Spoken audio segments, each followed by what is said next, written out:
शिरस्त्व निवास जगत प्रणामे दृष्टि शताम दर्शने तु भवतु नूनाम। ये भगवान की स्तुति कर रहे हैं, भगवान ने इनको इनके लोक को दिया।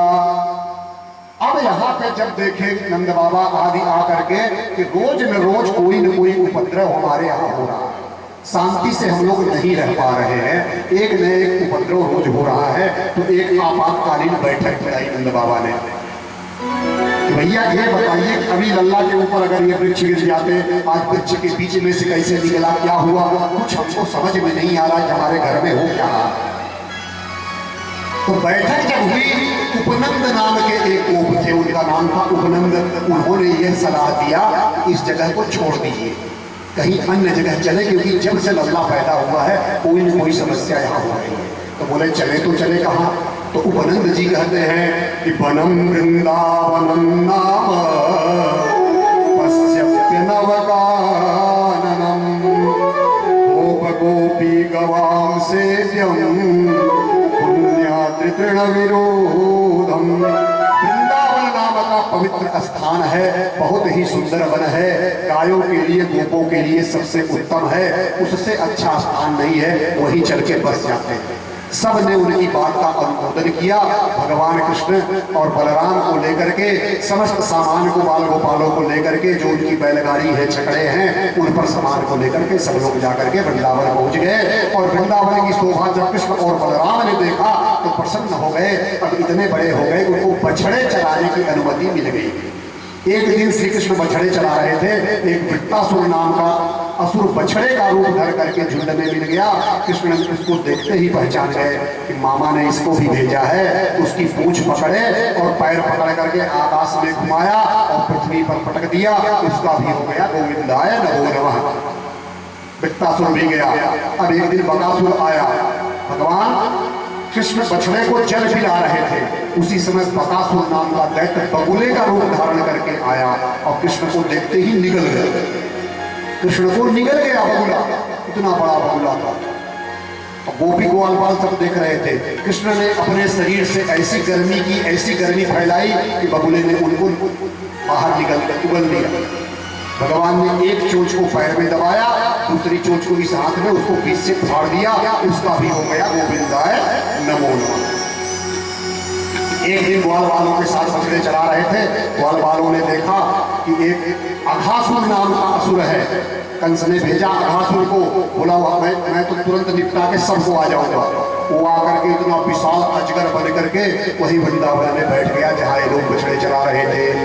इतना विशाल मुंह फाड़ करके बच्चे देखे, सोचे गुफा है। एक बोला कि इतनी सुंदर गुफा है, नए नए वृंदावन में बसे हैं, परिचय तो इनका है नहीं कि क्या है। सूर्य का प्रकाश पड़ रहा है तो जब उसकी जीभ देखे अंदर से बाहर, तो बोले जीभ ऐसे लग रही है जो रास्ता बना हुआ है गुफा का, जैसे अजगर। तीसरा बोल रहा है कि सही सही अजगर हुआ तो बोले यार कन्हैया हमारे पास है ना, कि वो बकासुर से हमारी रक्षा कर ले गया तो अघासुर से भी कन्हैया रक्षा करेगा। कन्हैया के घरों से चलो घूम के आते हैं इस गुफा में। सारे ग्वाल बाल गुफा में घुस गए अजगर में। अजगर ने मुंह नहीं बंद किया कि उसको कृष्ण को बुलाना था, कृष्ण को मारना था। कृष्ण भगवान देखे, वो समझ गए कि गोपाल कहाँ गए हैं, अजगर के मुंह में गए हैं। वो भी जैसे ही अजगर के मुंह में प्रवेश किए, अघासुर ने तुरंत मुख बंद कर लिया और जैसे ही मुख बंद किया, भगवान ने अपने शरीर को फुलाना प्रारंभ कर दिया। इतना फुलाया कि उसकी श्वास रुक गई और उसका भी हो गया गोविंदाय नमो नमः। और ये बात गोपी ग्वालबाल जो आज की घटना घटी, अघासुर का उद्धार, आपको बताना भगवान मारते नहीं हैं, भगवान तारते हैं, उद्धार करते हैं। तो हम लोग बोलेंगे कि भगवान ने उसका उद्धार कर लिया। अब ये बात ग्वालबाल अपने घर में 1 साल बाद बता रहे हैं। 1 साल के बाद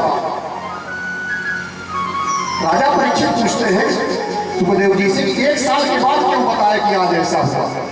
बोला इसलिए ऐसा हुआ, 1 साल बाद वो बता रहे हैं कि अघासुर को मारने के बाद ग्वाल मंडली सब वृत्ताकार में बैठ गई। इसलिए बैठ गई कि जो जो अपने घर से जो खाना लाए हैं, चलिए उसको खाते हैं। एक दूसरे का खाना बदल बदल करके भगवान श्री कृष्ण बाएं हाथ में दही और भात लिए हुए हैं, दाहिने हाथ में नींबू और आंवले का अचार लिए हुए हैं। वो उसका खाना खाते हैं, उसका खिलाते हैं। एक वो ऐसा है कि जिसके घर में कुछ भी नहीं था, उसका नाम है बिल्वमंगल। बिल्वमंगल, उसके घर में कुछ नहीं था तो खट्टी छाछ लेकर के आया। तो सोचा कन्हैया को कैसे दे, तो अकेले छाछ पी रहा है। कन्हैया उसके पास पहुंच गए और उसके गाल में मारे एक मुक्का, सारी छाछ निकल गई और कन्हैया उसकी छाछ को पी गए। जो उसके गाल में भी लगी थी उसको भगवान चाटने लगे। जब ये दृश्य ब्रह्मा जी ने ऊपर से देखा तो बोले कैसा भगवान है। हम समझ रहे थे भगवान का अवतार है और ये दूसरों का जूठा खा रहा है, गाल में लगी हुई छाछ को चाट रहा है। तो ब्रह्मा जी ने उनकी परीक्षा लेनी चाहिए। ये भगवान नहीं हो सकता, इसको शुद्धि और अशुद्धि का ज्ञान ही नहीं है। तो ब्रह्मा जी ने क्या किया कि गाय बछड़े जब कुछ दूर चले गए तो ब्रह्मा जी ने उनके सारे गाय बछड़ों को हरण कर लिया, चुरा लिया। और जब ग्वाल वाल गए गाय बछड़ों को देखने, कन्हैया देख के आते हैं, तो उनका भी ब्रह्मा जी ने हरण कर लिया। गाय बछड़े गोपाल सब गायब। बोलिए वृंदावन बिहारी लाल की जय हो। ईद गायब। तो जैसे गोपी ग्वाल बाल सब गायब, कन्हैया ने देखा, उन्होंने ध्यान लगाया, ओ हो ब्रह्मा जी सबको उठा ले गए। कन्हैया ने अपने योग बल से उतने ही गोपी, उतने ही ग्वाल, उतने ही गैया, उतने ही बछड़े, वही कपड़े, वही अलंकार, सब कुछ वही पुनः का पुनः खड़ा कर दिया। क्योंकि ब्रह्मा जी सृष्टि करते हैं, लेकिन सृष्टि के लिए मटेरियल कहां से पाते हैं? कुंभकार घड़ा तब बनाएगा जब उसको मिट्टी मिलेगी। ब्रह्मा जी रचना कर रहे हैं तो मटेरियल उनको कहां से मिल रहा है? तो मटेरियल देने वाले से जब पंगा लोगे तो जिसके पास मटेरियल है उसने पुनः शरीर का निर्माण कर दिया। अब गोपी ग्वाल अपने घर गए, गाय बछड़े अपने घर गए, क्योंकि सब कृष्ण स्वयं बन गए। जितने गोपी ग्वाल बाल सबसे कृष्ण ने स्वयं अपना रूप से बना लिया। अब उनको घर में मैया लोग ज्यादा प्यार कर रही हैं, वो अपना बच्चा समझ रही हैं, लेकिन वस्तुतः वो श्री कृष्ण है। तो मैया लोगों का प्यार ज्यादा बढ़ गया, बछड़ों को ज्यादा मानने, क्योंकि सब में कृष्ण। असली जो गोपी ग्वाल बाल गैया बछड़े थे वो ब्रह्मा जी उठा ले गए, उठा नहीं चुरा ले गए। तो सब कृष्ण बने हुए हैं तो मैया लोगों को अपने बच्चों से प्यार ही बढ़ गया। एक दिन दाऊ जी ने देखा कि उनके पिताजी लोग भी अपने बच्चों को उठा उठा के प्यार कर रहे हैं। तो दाऊ जी सोचे आज तक तो पिताजी लोग इतने बड़े बच्चों को तो गोदी लेके प्यार नहीं करते थे, ये हुआ क्या? जब दाऊ जी ने ध्यान लगाया तो उनको सारी जगह कन्हैया दिख रहा है, ये तो कन्हैया सब बना हुआ है। उन्होंने बुलाया कन्हैया को, बोले क्या है ये? बोले दाऊ भैया ब्रह्मा जी सबको चुरा ले गए तो हम ही बने हुए हैं, नहीं तो इनके माँ बाप दुखी हो जाएंगे, मेरे बच्चे कहाँ गए? बोले ये बात है, तभी मैं सोचूं कि सबको इतना प्यार क्यों आ रहा है। अब वो पूरा वही गाय वही बछड़े, तो जब ब्रह्मा जी एक दिन देखने आए तो सारे गाय बछड़े वैसे ही दिख रहे हैं। और भगवान ने सोचा कि ब्रह्मा जी के घमंड को मैं दूर करूंगा। तो एक दिन ब्रह्मा जी के ब्रह्मलोक में गए ब्रह्मा बन के भगवान जी, और वहां जाकर के द्वारपालों से बोले देखो आजकल समाज में नकली ब्रह्मा बहुत घूम रहे हैं, तो मैं आराम करने जा रहा हूँ, कोई नकली ब्रह्मा आएगा तो भगा देना। अब भगवान जी जाके ब्रह्मा बन के आराम कर रहे हैं, और जब ब्रह्मा जी इधर से देख के गए तो द्वारपालों ने रोक दिया, चारों कहाँ जाते हैं? अरे बोले मैं ब्रह्मा, अरे बोले तुम्हारे जैसे बहुत देखे हैं, चलो बाहर। असली ब्रह्मा जी वहां, अरे बोले हमें घुसने, अरे बोले चलो चलो चलो, बहुत नकली ब्रह्मा घूम रहे हैं। इधर देखे तो कृष्ण, इधर देखे तो ग्वाल बाल, जो चुरा के रखे हैं वो भी ग्वाल बाल। अब वो समझ गए कि साक्षात परमात्मा है, जिनकी शक्ति से मैं सृष्टि का निर्माण करता हूं, ये वही।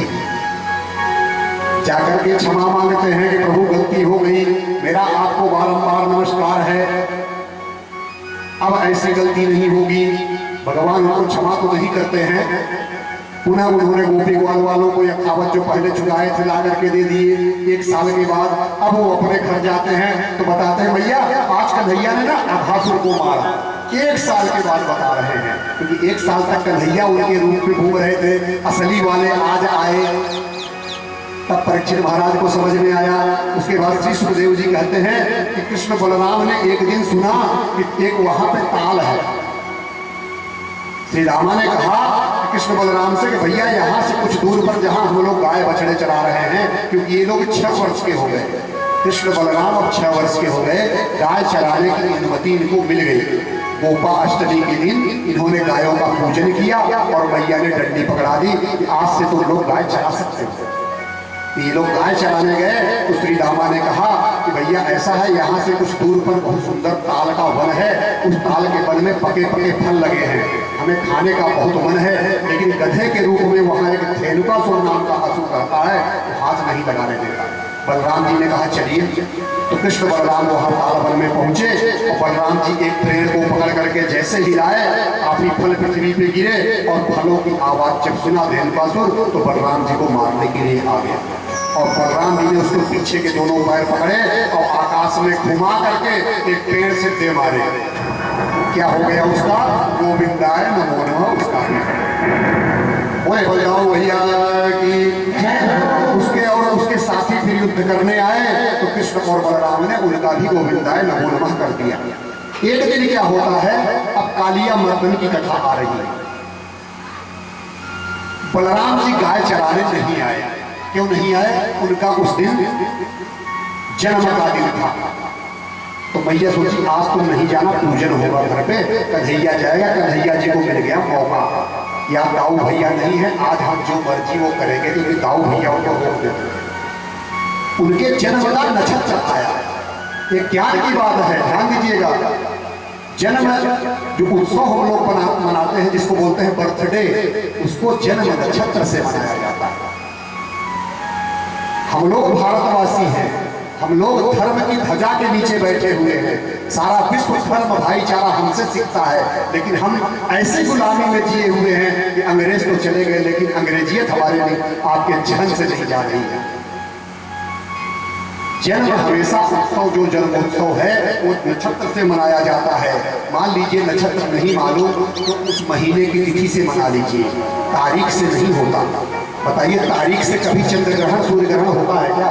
नक्षत्र से होता है। पूर्णिमा और अमावस्या, जो भी ये घटनाएं घटती हैं प्रकृति की, जो भी पंचांग बनते हैं, ये सब तिथियों से बनते हैं, ग्रह और नक्षत्र से बनते हैं, तारीख से नहीं बनते। हम लोग अंग्रेजियत में इतने गुलामी में आ गए हैं कि 1 जनवरी को नया साल मनाते हैं। नया क्या है उसमें? रात भर गाओ चिल्लाओ और सुबह तक 12 बजे तक तान के सो, ये जन्मदिन है। पूरी परवाह से जो हम चैत महीने में जन्म, उसमें देखिए ना आपको नयापन दिखता है।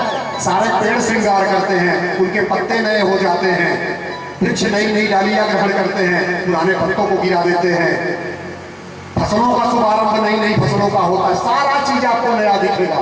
वसंत ऋतु का आगमन होता है, कोयल पेड़ पे, आम के पेड़ पे बैठ के गाना गाती है। आप दृश्य देखिए, वृक्ष देखिए, जो सब नया आपको दिखेगा। बच्चों की कक्षाएं भी नई उसी महीने से शुरू होती हैं, वित्तीय वर्ष भी उसी नए महीने से शुरू होता है। वो तो कुछ नया है, लेकिन 1 जनवरी को क्या नया है? 31 को भी रात भर रजाई ओढ़ के टिटुरे रहते हैं और 1 जनवरी को भी टिटुरते हैं। लेकिन हम लोग विदेशियों की गुलामी हमारे मस्तिष्क से नहीं जा रही है। तो जब जन्म नक्षत्र आया बलराम जी का, तो जन्म नक्षत्र के दिन मैया ने उनको गाय चराने नहीं भेजा और कन्हैया को मिल गया मौका। गैया ने जैसे जमुना के किनारे जल को पान किया, वो जल जो था वो विषाक्त था, विषैला था, गाय का प्राणांत हो गया। भगवान ने अपने अमृतमयी दृष्टि से गाय को पुनः जीवित कर दिया और अब सोचे कि आज हम इसके अंदर कालिया नाग है, इसको निकाल करके ही मानूंगा, इसको निकाल करके ही मानूंगा। उनको तो बहाना चाहिए। गेंद से वो खेलने लगे और जानबूझ करके भगवान ने ऐसा मारा कि गेंद चली गई काली दह में। अब श्री दामा की थी गेंद, श्री दामा रोने लगे, मुझे अपनी गेंद चाहिए, वही वाली चाहिए, वही लूंगा, दूसरी गेंद नहीं लूंगा, दे दो दे दो। शुरू हो गया। भगवान बोले देता हूँ आनंद के वृक्ष पे चढ़ गए। अन्य गोपों ने बोला कन्हैया क्या कर रहे हो? बोले इसकी गेंद ला रहे नहीं, नहीं चाहिए गेंद। श्री दामा भी बोला नहीं चाहिए, कन्हैया उतर जाओ। तब तक कन्हैया ने काली दह पे छलांग लगा दी। अब जैसे ही छलांग लगाई, उसकी तरंगे जब नीचे गई, कालिया नाग को पता चला, तुरंत ऊपर आकर के अपने शरीर से कृष्ण को बांध दिया, कृष्ण को बांध दिया और बांध दिया। इधर हाहाकार मच गया। माँ यशोदा और नंद बाबा को पता चला, मैया मूर्छित होने लगी, घर से सब काम छोड़ करके भागी। नंद बाबा भागे, सारे गोप गोपियां भागे। नंद यशोदा की वो स्थिति हो गई तो बोले हम कूद करके लल्ला को बचाएंगे। बलदाऊ जी ने समझाया, मैया बाबा रुकिए, आप जो समझ रहे हो वो नहीं है, और जो वो है वो आप समझ नहीं रहे हो। कन्हैया को कुछ नहीं होगा, बलराम जी उनको धारस दे रहे हैं। अब कन्हैया जी ने सोचा कि मैया और बाबा परेशान हो जाएंगे। उन्होंने अपने शरीर को फुलाना शुरू किया, और जैसे फुलाना शुरू किया कालिया का शरीर टूटने लगा। उन्होंने कन्हैया को छोड़ दिया, और जैसे कन्हैया को छोड़ा उसके 101 फन थे, ऐसे ऐसे 101 कन्हैया उछल करके फन पे आ गए और उसी पे खड़े होकर के नाचना शुरू कर दिए। बोलिए कालिया मर्दन भगवान की जय हो। अरे काली दह पर खेलन आयो री मोरो छोटो सो कन्हैया।